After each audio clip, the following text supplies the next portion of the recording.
Halo semuanya, selamat datang kembali di channel kami.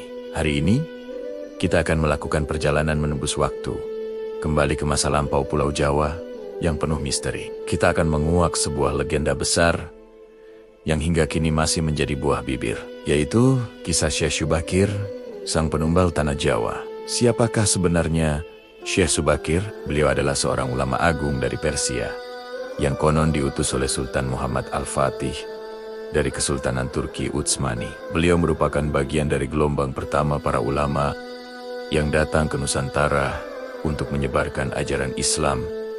Tapi misinya tidak semudah membalikan telapak tangan. Menurut cerita yang berkembang, Pulau Jawa pada zaman dahulu bukanlah daratan yang ramah. Pulau ini dihuni oleh bangsa jin dan lelembut yang sangat kuat. Setiap kali ada pendatang yang mencoba menetap, mereka akan diganggu, dibuat sakit, bahkan hingga meninggal dunia. Kekuatan gaib para penguasa tak kasat mata ini begitu dahsyat, sehingga Pulau Jawa seakan menjadi tanah yang angker dan tak tersentuh peradaban manusia. Para dedemit ini dipimpin oleh sosok legendaris, Sabdo Palen, yang merupakan pamomong atau penasihat gaib para raja Jawa. Mendengar kabar ini, Sultan Muhammad Al-Fatih mengutus delegasi ulama. Salah satunya adalah Syekh Syubakir. Beliau tidak datang dengan tangan kosong. Syekh Syubakir dikenal memiliki ilmu hikmah dan spiritualitas yang sangat tinggi. Beliau membawa sebuah pusaka sakti berupa batu hitam bernama Aji Kalacakra yang dipasang tepat di jantung Pulau Jawa, yaitu di puncak Gunung Tidar, Magelang. Gunung Tidar dipercaya sebagai pakuning tanah Jawi atau pakunya Pulau Jawa. Pemasangan tumbal ini bukan tanpa perlawanan. Terjadilah pertempuran gaib yang luar biasa dahsyat antara Syekh Syubakir dengan para penguasa jin di Jawa yang dipimpin oleh Sabdo Palen. Asap tebal, gemuruh, dan goncangan hebat melanda Pulau Jawa selama berhari-hari.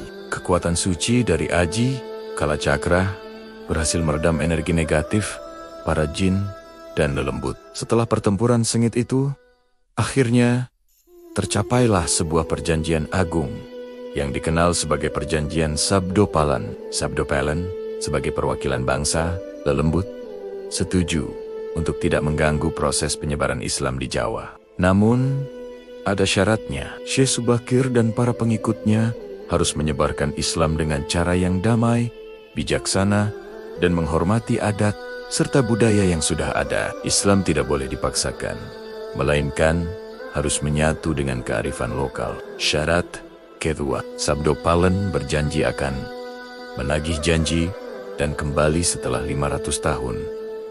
Jika orang Jawa sudah kehilangan identitasnya, melupakan budayanya, dan tidak lagi berjalan di atas kebenaran. Perjanjian inilah yang menjadi kunci suksesnya dakwah Wali Songo di generasi berikutnya. Mereka menyebarkan Islam melalui jalur budaya, seperti wayang, gamelan, dan tembang, sesuai dengan semangat perjanjian tersebut. Setelah tugasnya selesai membersihkan Pulau Jawa dari energi negatif yang menghalangi dakwah, Syekh Syubakir tidak lama menetap. Beliau kembali ke tanah kelahirannya, Persia, dan menyerahkan tugas dakwah selanjutnya kepada generasi Wali Songo. Jejak spiritualnya masih bisa kita rasakan hingga kini. Petilasannya tersebar di beberapa tempat. Salah satunya yang paling terkenal adalah di puncak Gunung Tidar.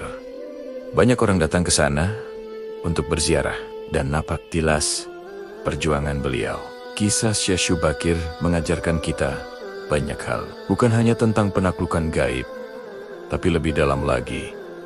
Ini adalah kisah tentang kebijaksanaan, diplomasi, dan penghormatan terhadap budaya. Beliau menunjukkan bahwa penyebaran sebuah ajaran luhur bisa dilakukan dengan cara yang elegan, tanpa harus memberangus tradisi yang sudah mengakar.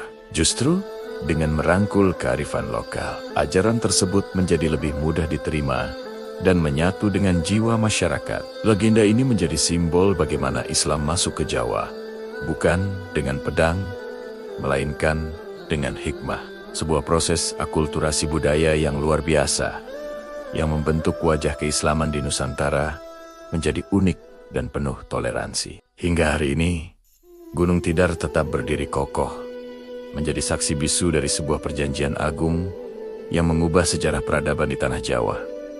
Jadi, teman-teman, itulah sekilas kisah epik dari Syekh Subakir, sang perintis dakwah di tanah Jawa.